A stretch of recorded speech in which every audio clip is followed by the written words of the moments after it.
Good morning and what is up mga kapitbahay, no? Good morning sa inyo lahat. Ayan, so nandito tayo ngayon sa server. Ayan, it's 5:10 AM ng umaga. Dahil nga, nandito ako maaga dahil nga nag-maintenance yung mga maintenance namin ng electricity namin. Kaya need namin napatayin yung buong server ng from Sabado ng gabi hanggang ngayong Linggo. Ang plan ko sana kahapon ng Linggo ng gabi, puntahan ko para i-on ko to lahat. Kaso, medyo tinamad ako. Ayan, kaya maaga tayo pumasok ngayon. Ito ang buhay ng isang network engineer.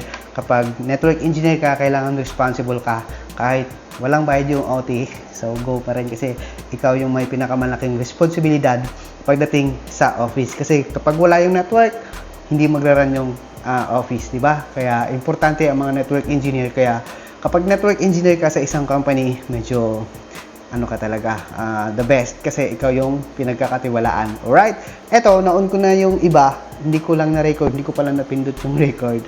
Kaya naon ko na yung iba. So, kung yung mapapansin, ayan, yung mapapansin, yung core switch ko, ayan, naka-off pa po siya. Tapos yung itong switch ng mga CCTV ko is naka-off pa rin. Okay? Ang nangyari kasi kaya pinatay namin kasi yung pinaka ATF ba yun? Yung ATF, hindi ko alam ano ibig sabihin ni ATF, automatic transfer. Kapag nag-burn out, automatic may pumipitik, lumilipat sa generator. Ayun, nasira kasi yun, kaya ang ginawa ng maintenance namin, inayos nila, kinontak nila yung supplier, kaya pinalitan ng buong machine. Kaya need namin i-shutdown buong server tsaka buong office para mapalitan, para matesting. Alright, ang ginawa kasi yung ATF, automatic transfer, basta papakita ko sa inyo kung ano yung mukha nun. Yun yung pinalitan nila kasi nagkaroon ng problema, nagkaroon ng chances na noong Friday na nag-run out, hindi umandar yung generator. Kaya nung chinek nila, may sira pala yung automatic transfer machine doon sa pinaka generator set. Dapat kasi kapag nag-burn out, kahit pitik lang, automatic lilipat yon, aandar agad. Tapos pag umandar na yung generator, mag-aantay lang siya ng ilang segundo para stable. Tapos kapag bumalik agad yung kuryente, iaantay lang niya ng ilang segundo ulit, tapos ililipat niya pabalik sa kuryente, tapos mamamatay yung generator. So yun yung nagiging problema. Nagkaroon siya ng error. Ayan, so na-fix naman na. Kaya ang sabi nila nung Sabado ng gabi, okay na, tinesting na nila. Tapos sabi nila, babalikan ko daw ng Linggo para i-on ko tong mga to. Pero dahil nga may gawa ako, gabi na ako umuwi, kaya hindi ko na siya napuntahan. Kaya ngayon 5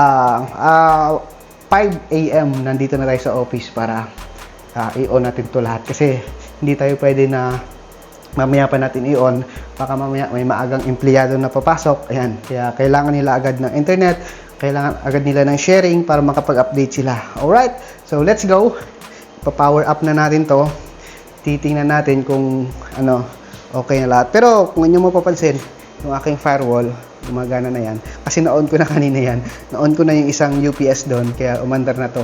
Pero isang batch, hindi pa. Ayan, yung core switch ko, ayan, kaya wala pang CCTV, wala pang internet dahil nga si core switch, wala pang power. So, ang pinagdadala talaga kasi si core switch kasi dyan lahat dumadaan. Alright? So, itong mga access switch ko na to, gumagana na po yan.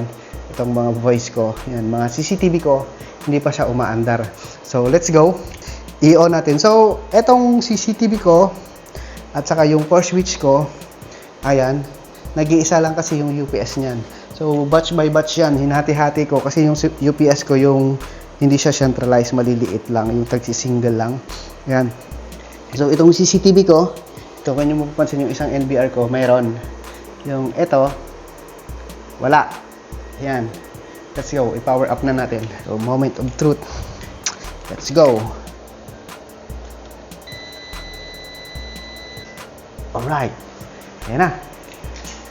Yun. Kung nyo mapapansin, yan.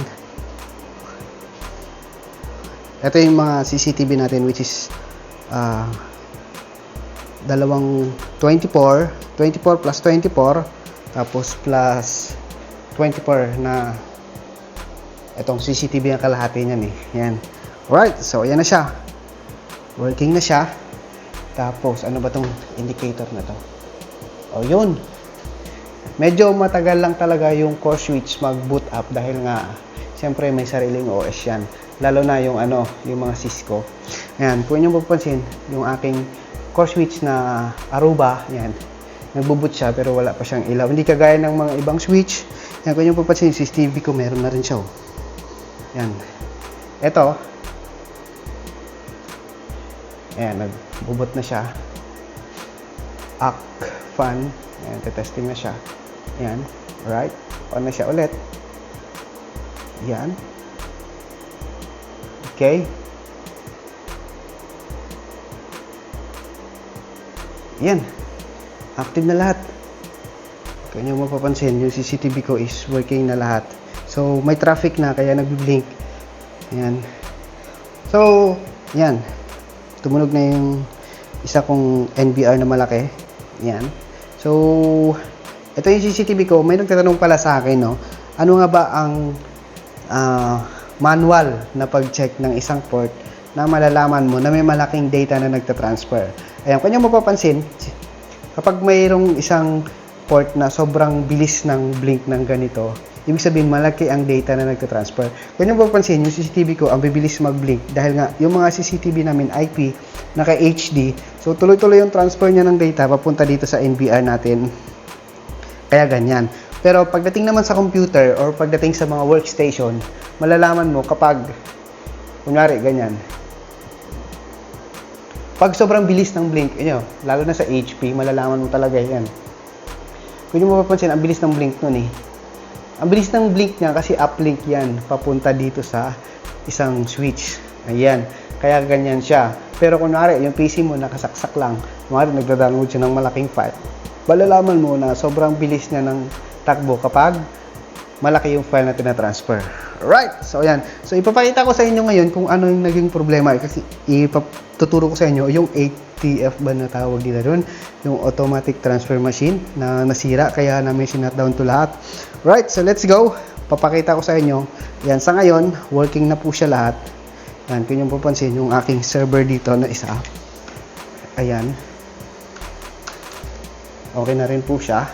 So, ito yung backup PFSense ko. Ayan, okay na po siya. Let's go, pupunta tayo sa generator room. Ipapakita ko sa inyo kung ano yun. Right, let's go. Ayan mga kapitbahay. Ito pala yung generator namin. Tapos ito pala yung nagkaroon ng problema. Ito, ATS pala tawag dyan. ATS, Automatic Transfer Switch Panel. Yan. Yan po yung nagka-problema. Kung nyo mapapansin, naka-auto po siya ngayon. Ayan. Once na nag-brown out, automatic, ilipat po yan. Aandar tong generator. Itong generator na to. Napakalaki yung generator namin. You know. Pag umandar po yan, tapos automatic, yan, kung nyo papansin, naka-standby po yan. Ayan, naka-standby po yan. Tapos pag bumalik yung kuryente, automatic, aandar po yan. Ito. Yan. Hindi ko lang mabuksan, nakalock. Alright, so yan yun. Okay?